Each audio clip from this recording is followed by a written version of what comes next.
नमस्कार दोस्तों, एक बार फिर से मैं आशीष कुमार आप सभी का सुपर वाईफाई क्लास में स्वागत करता हूं। आप सभी कैसे होंगे? आई होप अच्छे ही होंगे, पढ़ाई में अपने लगे हुए होंगे।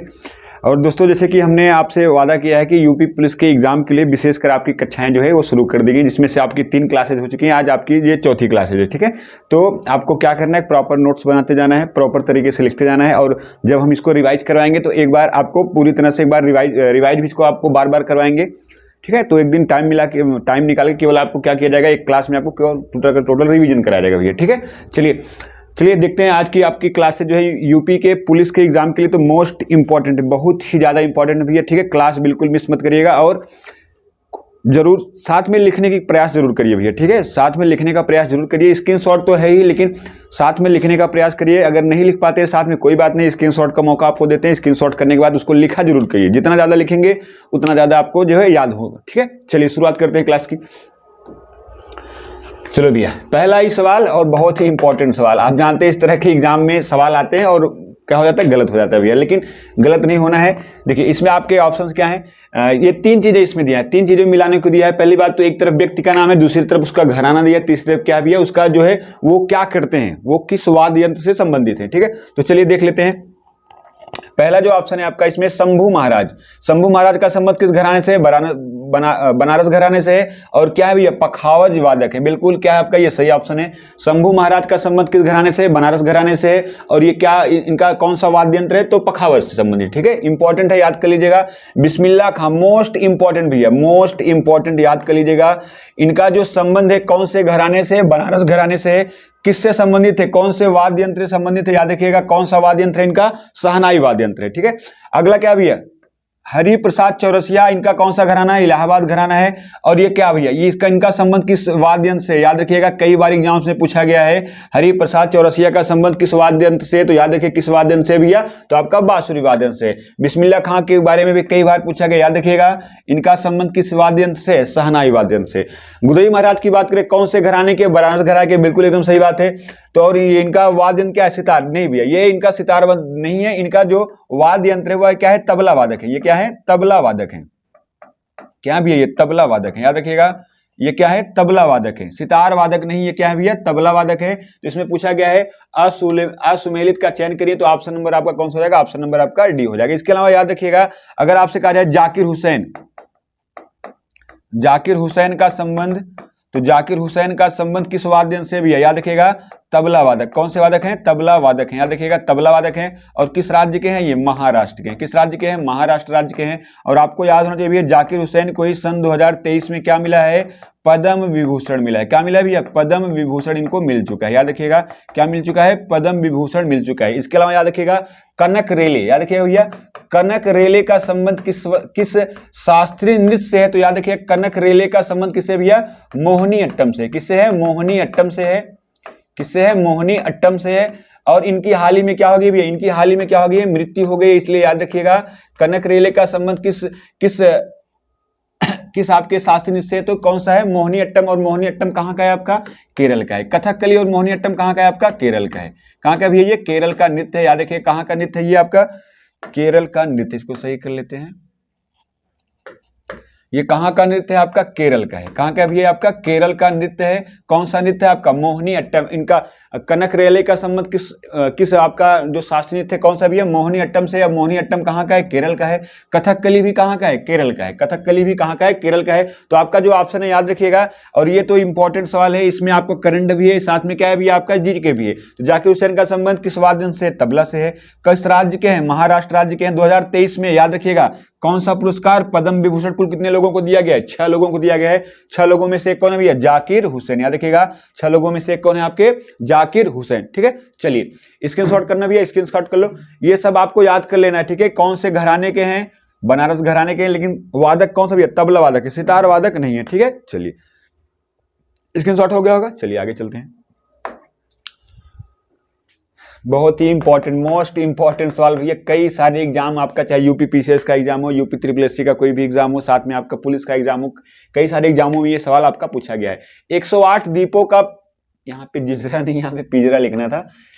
108 दीपों का पिंजरा सिर पर रखकर करने वाला नृत्य कौन सा है? बरेंडी नृत्य है आपका, लठमार नृत्य है, नकटोरा नृत्य और कौन सा है? चरकुला। देखिए अगर बरेंडी नृत्य की हम बात करते हैं, ये कौन सी जगह पे होता है? तो बुंदेलखंड में होता है। कहां पे होता है? बुंदेलखंड में होता है। कहां पे होता है ये नृत्य? बुंदेलखंड में होता है। कौन से समाज के द्वारा? अहिर समाज के द्वारा। कौन से समाज के द्वारा? अहिर या यादव समाज के द्वारा होता है। अहिर समाज के द्वारा यह नृत्य किया जाता है। कौन से इलाके में? बुंदेलखंड इलाके में। और जैसा लठमार, जैसी होली होती है, लठमार जैसा नृत्य होता है, लठमार नृत्य के समान भी कौन सा नृत्य होता है? बरेंडी नृत्य। याद रखिएगा, लठमार नृत्य के समान होता है, नृत्य के समान, लठमार नृत्य के समान। और लठमार होली है या नृत्य है भैया, एक ही बात है। तो लठमार नृत्य के समान कौन सा नृत्य होता है? बरेंडी नृत्य होता है। लठमार नृत्य की बात करें तो ये कहां पे होता है? तो याद रखिएगा, ये इसका बहुत बार एग्जाम में पूछा गया भैया, लठमार होली कहां खेली जाती है? बरसाने में। कहां पे होती है? बरसाने में। बरसाने के साथ में कहां पे होता है? नंदगांव में होता है। कहां पे होता है? बरसाने के साथ में कहां पे होता है? नंदगांव। याद रखिएगा, लठमार होली कहां पे होती है? बरसाने के साथ में कहां पे होती है? नंदगांव में होती है। नटकौरा नृत्य की बात करें भैया तो ये स्त्रियों के द्वारा किया जाता है, लेकिन स्त्रियां जो है पुरुषों का वेश धारण करके कौन सा नृत्य करती हैं? नटकौरा नृत्य। याद रखिएगा, जो है स्त्री द्वारा पुरुषों का वेश, स्त्री द्वारा पुरुषों का वेश धारण करके, स्त्री द्वारा पुरुषों का वेश धारण करके कौन सा नृत्य होता है भैया? तो याद रखिए कौन सा नृत्य होता है? नटकौरा नृत्य। कौन सा होता है? नटकौरा नृत्य होता है। चरकुला नृत्य की अगर हम बात करते हैं, चरकुला नृत्य की बात करें तो याद रखिए भैया, 108 दीपों का पिंजरा, 108 दीपों का पिंजरा कहां पे रखकर? सिर पर रखकर कौन सा नृत्य किया जाता है? चरकुला नृत्य किया जाता है। चरकुला नृत्य कहां पे होता है? ब्रज क्षेत्र में होता है। कौन से क्षेत्र में होता है? ब्रज भूमि पे कौन सा नृत्य होता है भैया? याद रखिए कौन सा नृत्य होता है? चरकुला नृत्य। याद रखिएगा, ये लाइन याद रखिएगा, 108 दीपों को सिर पर, पिंजरे में सजाकर सिर पर रखकर किया जाने वाला नृत्य कौन सा है? चरकुला नृत्य। आपका ऑप्शन क्या हो जाएगा? ऑप्शन नंबर आपका डी हो जाएगा। कौन सा हो जाएगा भैया? ऑप्शन नंबर आपका डी हो जाएगा। चलिए स्क्रीनशॉट कर लीजिए। देखो भैया, ये सब के सब जो सवाल हैं पूरे आपके गिने चुने सवाल हैं, ठीक है। तो इसको आपको याद कर लेना है। इसके बाहर आपका यूपी पुलिस के एग्जाम में नहीं पूछा जाता, जो आपका नृत्य वगैरह से आता है। हालांकि और भी जो नृत्य हैं इंपॉर्टेंट वाले, वो हम आपको एक क्लास में और करा देंगे, ठीक है। तो ये आप 4 याद कर लेने का। बरेंडी नृत्य कहाँ का है आपका? बुंदेलखंड का है। कौन से समाज के द्वारा? अहिर समाज के द्वारा किया जाता है। और ये किसके समान होता है? लठमार होली के समान होता है, लठमार नृत्य के समान होता है। लठमार नृत्य और कहां पे किया जाता है? बरसाने में, साथ में कहां पे? नंदगांव में होता है। नकटौरा नृत्य याद रखिएगा, स्त्रियों द्वारा पुरुषों का वेश धारण करके किया जाने वाले नृत्य का क्या नाम है भैया? नकटौरा नृत्य है।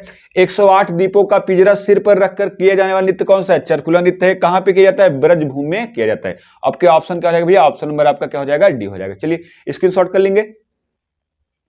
चलिए नेक्स्ट चलते हैं। चलिए भैया देखिए, तीसरा सवाल आपका क्या है? तरल हाइड्रोजन पर चलने वाली दुनिया की पहली फेरी सेवा शुरू हुई है, तो कहां पे शुरू है? आपके ऑप्शन है नॉर्वे, स्वीडन, फिनलैंड और कौन सा है आपका? रूस है, ठीक है। चलिए देखते हैं भैया। पहले बात तो देखिए, फेरी सेवा होती क्या है भैया? फेरी सेवा होती क्या? देखिए ये आपका साउथ का इलाका हो गया, ये क्या हो गया आपका? साउथ का इलाका हो गया, ठीक है भैया। ये क्या हो गया आपका? साउथ का इलाका हो गया। और ये वाला जो आपका इलाका है, यहाँ पे ये वाला जो इलाका है, ये कौन सा इलाका है भैया? यहाँ पे ये है सौराष्ट्र। ये माफ कीजिएगा, ये कौन सा जगह है? भावनगर। ये कौन सी जगह है? भावनगर है। सूरत का कौन सा जगह है भैया? भावनगर। और इसके जस्ट यहाँ पे बगल में यहाँ पे कौन सा शहर है? सूरत। तो ये जगह कौन सी है? तो ये जगह समझ लीजिएगा भैया, ये जगह कौन सी है? समझिए थोड़ा सा फेरी सेवा के बारे में। ये कौन सी जगह है? तो याद रखिएगा, ये जगह का नाम क्या है भैया? इस जगह का नाम क्या है आपका? भावनगर। क्या है? भावनगर। इस जगह का नाम क्या है भैया? भावनगर।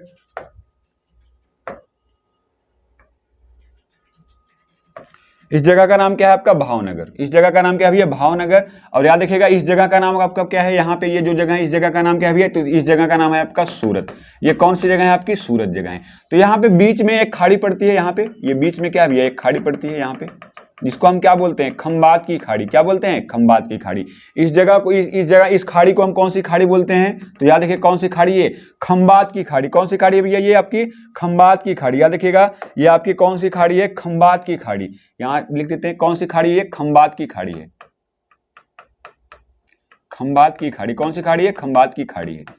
खंबात की खाड़ी है। देखो भैया, जब भावनगर भी एक औद्योगिक जगह है और सूरत भी एक औद्योगिक जगह है, तो जब यहां से देखिए, जब यहां से पर्यटन करना होता था किसी उद्योग का, तो इस तरह से घूम के जाना होता था, तो घूम के जाने के लिए समय क्या होता है, ज्यादा लगता था। तो समय ज्यादा लगता था, इसलिए क्या किया गया, यहां से बीच से एक रास्ता किया गया भैया, यहां से भावनगर से किसके बीच में, सूरत के बीच में, भावनगर से किसके बीच में, सूरत के बीच में एक रास्ता किया गया जो खम्बात की खाड़ी से होकर जाता है। तो देखिए, यहां से ट्रकों को लाद कर दूसरी ओर सूरत में छोड़ दिया जाता था, सूरत से ट्रकों को लाद के कहां पे छोड़ दिया जाता था, आपके भावनगर में। तो ट्रकों को जलयान के द्वारा एक जगह से दूसरी जगह पे ले जाके छोड़ना क्या कहलाता है, फेरी सेवा कहलाता है। क्या कहलाता है, फेरी सेवा। किसी ट्रक को, किसी वाहन को एक तरफ से, जल वाला जो नाव होता है उस पर लाद के एक तरफ से दूसरी तरफ छोड़ देना भैया, एक तरफ से उसको उठा के ले जाना नाव पे लाद के, उसके बाद दूसरी तरफ छोड़ देना, कौन सी सेवा कहलाता है, फेरी सेवा। कौन सी सेवा कहलाता है, फेरी सेवा। तो भारत में पहली बार फेरी सेवा कहां से कहां के बीच, भावनगर से किसके बीच में भैया, भावनगर से किसके बीच में, सूरत के बीच में। तो इसको कौन सी सेवा बोला गया है, फेरी सेवा। तो भारत की पहली फेरी सेवा, भारत की पहली फेरी सेवा, पहली फेरी सेवा, भारत की पहली फेरी सेवा कहां शुरू की गई भैया, तो याद रखिए कहां शुरू की गई है, आपकी भावनगर से सूरत के बीच में शुरू की गई थी। कहां से कहां के बीच में है, भावनगर से, भावनगर टू कहां पे भैया, सूरत के बीच में। तो फेरी सेवा का मतलब समझ में आया।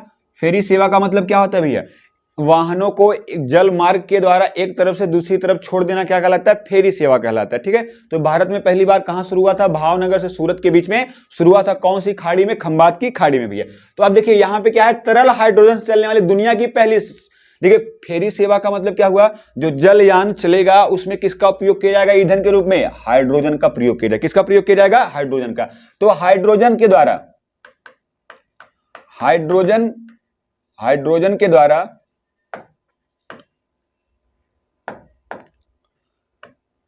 हाइड्रोजन के द्वारा, किसके द्वारा भैया, हाइड्रोजन के द्वारा, हाइड्रोजन के द्वारा फेरी सेवा, हाइड्रोजन के द्वारा फेरी सेवा, हाइड्रोजन के द्वारा फेरी सेवा शुरू करने वाला कौन सा देश है भैया, कौन सा देश है, नॉर्वे। कौन सा देश है, नॉर्वे।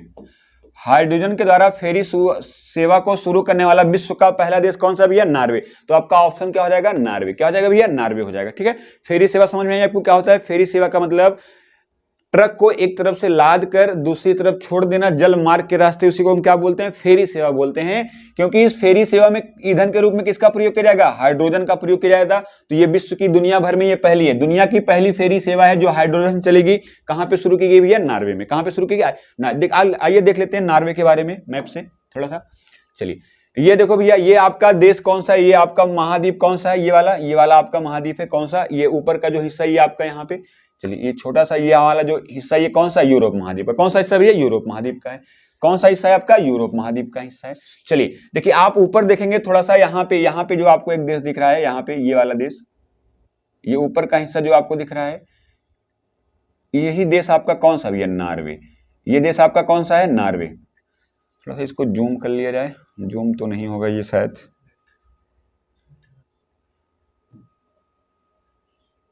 इसको थोड़ा सा जूम कर लिया जाए ना।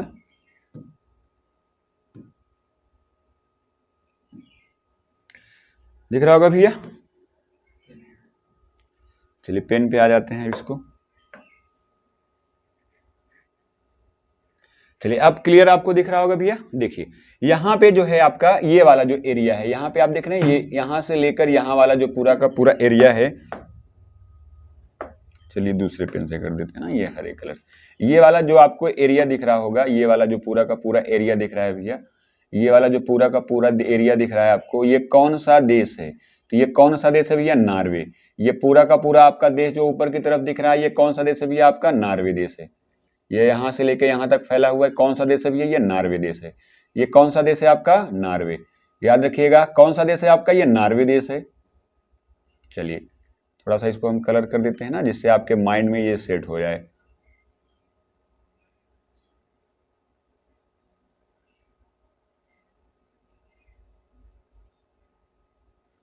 ये कौन सा देश है भैया, नॉर्वे देश है आपका। ये कौन सा देश है, नॉर्वे देश है।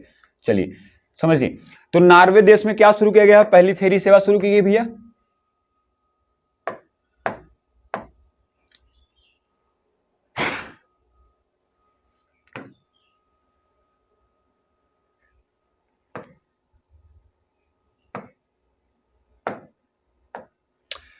नॉर्वे में क्या शुरू हो गया? पहली फेरी सेवा आपको हमने बता दी किसके द्वारा चलेगी भैया? हाइड्रोजन के द्वारा। तो देखिए जो ये आपका कौन सा देश है भैया? ये आपका देश है कौन सा? यहाँ पे हरे कलर में जो उसको हमने रंग किया है हरे कलर में, ये आपका देश यहाँ पे ये कौन सा है भैया? नॉर्वे देश है। कौन सा देश है ये?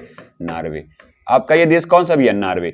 ये जो हरे कलर का देश है यहाँ पे ये देश आपका कौन सा है? नॉर्वे। कौन सा देश है? नॉर्वे। तो देखिए भैया नॉर्वे की राजधानी आपको पता होनी चाहिए। नॉर्वे की राजधानी क्या है भैया? नॉर्वे की राजधानी क्या है? ओस्लो। नॉर्वे की राजधानी क्या है भैया? ओस्लो। नॉर्वे की राजधानी क्या है आपकी? ओस्लो। नॉर्वे की राजधानी ओस्लो। अगर हम बात करते हैं नॉर्वे जो है, नॉर्वे के द्वारा कौन सा पुरस्कार दिया जाता है? याद रखिएगा नॉर्वे के द्वारा कौन सा पुरस्कार दिया जाता है भैया? तो कौन सा पुरस्कार दिया जाता है? याद रखिएगा नॉर्वे के द्वारा कौन सा पुरस्कार? तो याद रखिएगा नॉर्वे के द्वारा कौन कौन से पुरस्कार दिए जाते हैं? एक तो शांति का नोबेल प्राइज, एक तो शांति का क्या दिया जाता है? शांति का नोबेल प्राइज दिया जाता है। दूसरे साथ में क्या दिया जाता है भैया? याद रखिएगा एबेल प्राइज। कौन सा प्राइज? एबेल प्राइज, एबेल पुरस्कार। तो नॉर्वे के द्वारा कौन सा पुरस्कार दिया जाता है आपको? याद रखिएगा शांति का नोबेल प्राइज और कौन सा पुरस्कार है? एबेल। एबेल पुरस्कार किस क्षेत्र का है? ये आपका गणित का क्षेत्र का है। किस क्षेत्र का है? गणित। और 2023 में किसे मिला भैया? आपको याद होना चाहिए 2023 में किसे मिला है? लुइस कैफिरेली। किसे मिला है? लुइस कैफिरेली को मिला है। लुइस कैफिरेली को मिला है। किसे मिला 2023 में? याद रखिएगा लुइस कैफिरेली को 2023 में एबेल प्राइज दिया गया है। कहां पे मिलता है ये? तो कौन से देश के द्वारा दिया जाता है? नॉर्वे। और नॉर्वे में ही याद रखिएगा नॉर्वे में क्या भैया? अम्लीय वर्षा सूचना केंद्र। अम्लीय वर्षा सूचना केंद्र। अम्लीय वर्षा सूचना केंद्र कहां पे भैया? नॉर्वे में। अम्लीय वर्षा सूचना केंद्र कहां पे? नॉर्वे। और आप थोड़ा सा अगर ध्यान देंगे तो आप यहां पे ध्यान दीजिए, दूसरे कलर से हम करते हैं। यहां पे देखिए आपको कटा फटा इलाका दिख रहा होगा, इस तरह से ये कटा फटा इलाका आपको दिख रहा है, दिख रहे हैं आपको ये कटा फटा इलाका दिख रहा है। तो भैया ये जो कटा फटा जो तट है देखिए, क्योंकि ऊपर क्या है आपका? सागर है। सागर है तो किनारे किनारे पे बर्फ जमी रहती है। जब जो सागर का पानी जब बर्फ से टकराता है तो कुछ ना कुछ बर्फ क्या होती है? गल जाती है। तो ये किनारे पे जो तट है ये कटे फटे रूप में होता है, और बर्फ के कटे फटे तट को हम बोलते हैं फियोर्ड तट। क्या बोलते हैं? फियोर्ड तट। तो विश्व का सबसे बड़ा फियोर्ड तट किस देश का है? नॉर्वे का है। लिख लीजिएगा, लिख लेंगे भैया। विश्व का सबसे बड़ा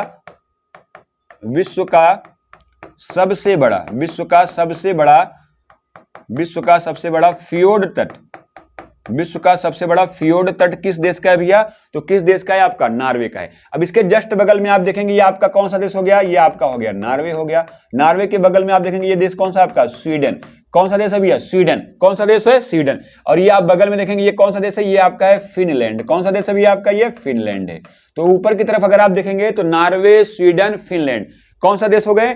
नॉर्वे, स्वीडन और फिनलैंड। फिनलैंड की अगर हम बात करते हैं तो हजार झीलों का देश, हजार झीलों का देश किसे कहा जाता है? हजार झीलों का देश किसे कहते हैं भैया? तो हजार झीलों का देश किसे कहते हैं? फिनलैंड को कहते हैं। राजधानी क्या है भैया? हेलेंसिकी। क्या है? हेलेंसिकी। इसकी राजधानी क्या है? हेलेंसिकी राजधानी है इसकी। और याद रखिएगा जो फिनलैंड है भैया, जो आपका हैप्पीनेस, वर्ल्ड हैप्पीनेस इंडेक्स है, वर्ल्ड हैप्पीनेस इंडेक्स है, वर्ल्ड हैप्पीनेस जो आपका इंडेक्स है, इसमें पहले स्थान पे कौन आया है? World happiness index.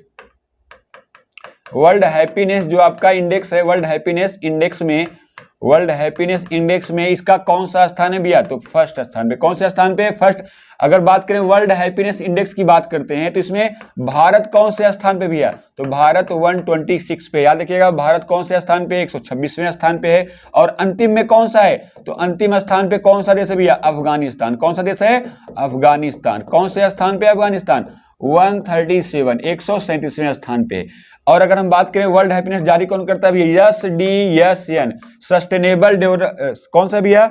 चलिए SDSN। कौन सा है? SDSN, sustainable development and solution network के द्वारा यह जारी कराया जाता है। याद रखिएगा इसके लिए कौन सी पोलिंग होती है भैया? गैलूप वर्ल्ड पोलिंग। कौन सी होती है? गैलूप वर्ल्ड पोलिंग कराई जाती है। गैलूप वर्ल्ड पोलिंग होती है भैया, याद रखिएगा गैलूप वर्ल्ड पोलिंग होती है। कौन सी संस्था जारी करती है? SDSN। कौन जारी करता है? SDSN आपका जो है जारी करता है। तो याद रखिएगा ये कौन सा देश? नॉर्वे, स्वीडन और फिनलैंड। तो बाहर विश्व में पहली बार हाइड्रोजन फेरी सेवा कहां शुरू की गई है भैया? नॉर्वे में। कहां शुरू की गई है? नॉर्वे में। चलिए स्क्रीनशॉट कर लो भैया। चलिए नेक्स्ट चलते हैं। अगला सवाल क्या है भैया?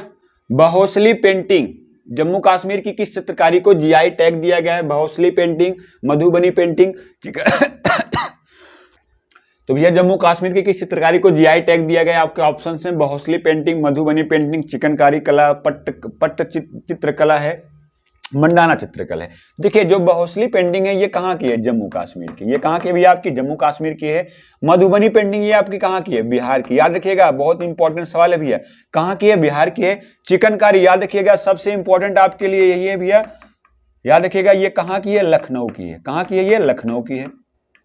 कहाँ की है, चिकनकारी जो चित्रकला है कहाँ की है, लखनऊ की है। पट्ट चित्रकला की बात करिए कहाँ का है, ओडिशा का है। ये कहाँ का है आपका, ओडिशा का है। कहाँ का है, ओडिशा का है। मंडाना चित्रकला की बात करिए कहाँ का है आपका, राजस्थान का है। कहाँ का भैया, ये आपका राजस्थान का है। देखिए यहाँ पे आपके लिख भी दिए गए हैं, आपके जो इंपॉर्टेंट है भैया यहाँ पे आपको लिख दिया गया है, हालांकि राज्यों के नाम आपको सही से नहीं दिख रहे होंगे। तो पट्ट चित्रकला आपकी कहाँ की है, ओडिशा की है। कहाँ की भैया आपकी, ओडिशा राज्य की है। और अगर बात करें रंग वाली चित्रकला, ये कहाँ की आपकी, कर्नाटक की है। कहाँ की भैया, ये आपकी कर्नाटक की है। चिकनकारी कला कहाँ की है, हमने आपको बता दिया कहाँ की है, ये लखनऊ की है। इसके अलावा अगर हम बात करें कमलकारी चित्रकला, ये कहाँ की है, आंध्र प्रदेश की है। कहाँ की भैया, ये आपकी आंध्रा की है। कहाँ की है, कमलकारी चित्रकला कहाँ की है, आंध्र प्रदेश की है। मधुबनी कहाँ की, हमने आपको बता ही दिया पहले ही, कहाँ की भैया आपके, बिहार की है।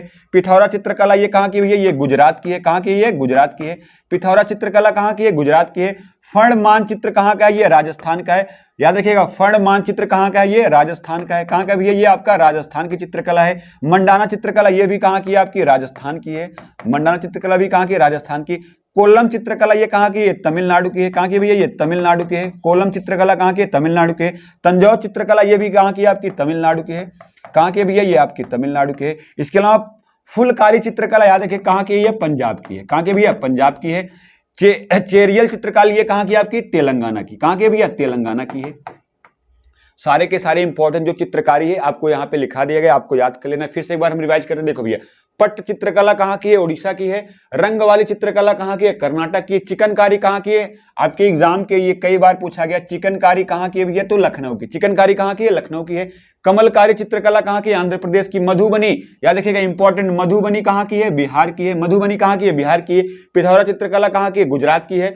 फर्ण चित्रकला कहाँ की है, राजस्थान की है। मंडाना चित्रकला राजस्थान की है। कोल्लम चित्रकला तमिलनाडु की। तंजावुर पड़ता कहाँ है, तमिलनाडु में पड़ता है, तो तमिलनाडु की है। फुलकारी याद रखना भैया, फुलकारी जो चित्रकला है ये आपके कहाँ की है, पंजाब की है।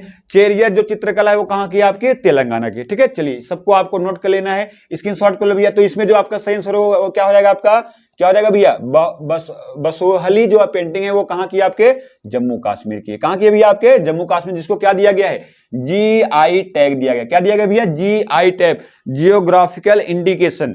एक विशेष भूमि क्षेत्र पर, एक विशेष भौगोलिक क्षेत्र पर बनने वाले कुछ खास तरह की वस्तुओं को क्या दिया जाता है, जीआई टैग। यानी अगर उसका उत्पादन कोई और करता है तो वह एक क्या माना जाएगा, एक अपराध माना जाएगा भैया। ठीक है, चलिए आगे चलते हैं, स्क्रीनशॉट कर लीजिए। चलिए नेक्स्ट चलते हैं। अगला सवाल क्या भैया, भारत की पहली बोलती फिल्म आलम आरा के निर्देशक बीपी मिश्रा यूपी के किस जिले के थे। आ गया भैया छपने वाला एग्जाम में सवाल जो है आपका, भारत की पहली बोलती फिल्म। पहली बात तो भारत की पहली बोलती फिल्म कौन सी है, आलम आरा। एक सवाल आपका हो गया, भारत की पहली बोलती फिल्म ही कौन सी है, आलम आरा। और आलम आरा के जो निर्देशक हैं, इसके निर्देशक कौन थे, तो निर्देशक कौन थे भैया, तो निर्देशक आपको यहाँ पे लिखा गया है, क्या नाम है, बीपी मिश्रा। क्या नाम है इनका, बीपी मिश्रा। क्या नाम है, बीपी मिश्रा। क्योंकि यह यूपी के थे तो यूपी के एग्जाम्स के लिए मस्ट हो जाता है, याद रखिएगा।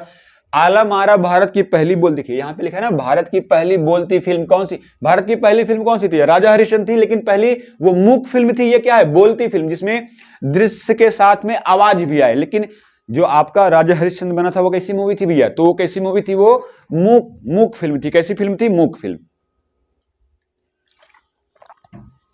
चलिए, तो जो आपकी बात करें बीपी मिश्रा, ये किस जिले के भैया, ये याद रखिएगा देवरिया जिले के। कहां के जिले के थे ये, देवरिया जिले के। किस जिले के थे, देवरिया जिले। और याद रखिएगा देवरिया जिला में हमने आपको कुछ दिन पहले अभी पढ़ाया था, देवरिया जिले में ही भारत की पहली चीनी मिल, भारत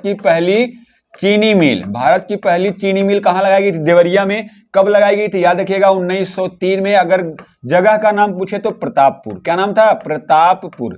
याद रखना ये क्या नाम था, प्रताप। जगह का नाम प्रतापपुर। कब लगाई, 1903 में। प्रतापपुर कहां पड़ता है, तो कौन से जिले में पड़ता है भैया, देवरिया जिले में पड़ता है। और देवरिया जिले के ही कौन थे, बीपी मिश्रा, जिन्होंने कौन सी मूवी का डायरेक्शन किया था, आलम आरा मूवी। आलम आरा मूवी भारत की क्या थी, पहली बोलती फिल्म, याद रखिएगा।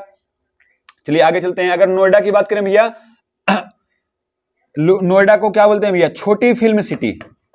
छोटी फिल्म सिटी किसे कहा जाता है?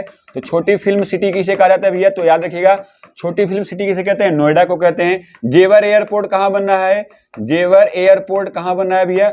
जेवर एयरपोर्ट कहां बन रहा है? आपके नोएडा में बन रहा है। इसके अलावा याद रखिएगा योटा D1, योटा जो D1 डाटा सेंटर है, डाटा सेंटर जो खोला गया है वो कहां पे खोला गया है? तो नोएडा में।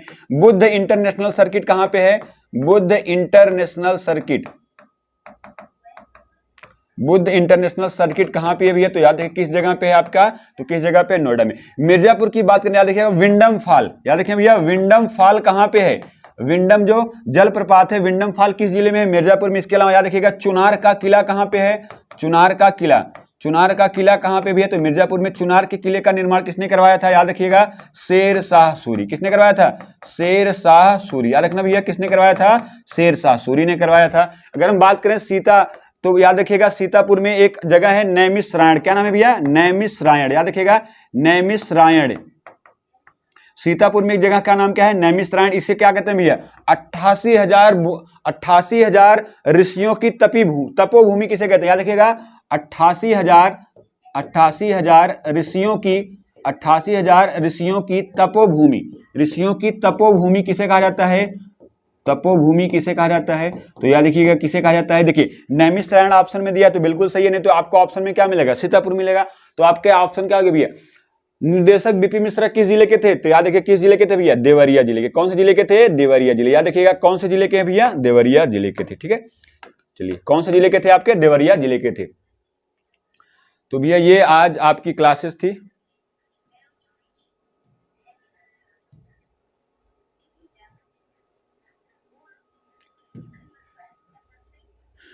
ये आज आपकी क्लास थी भैया।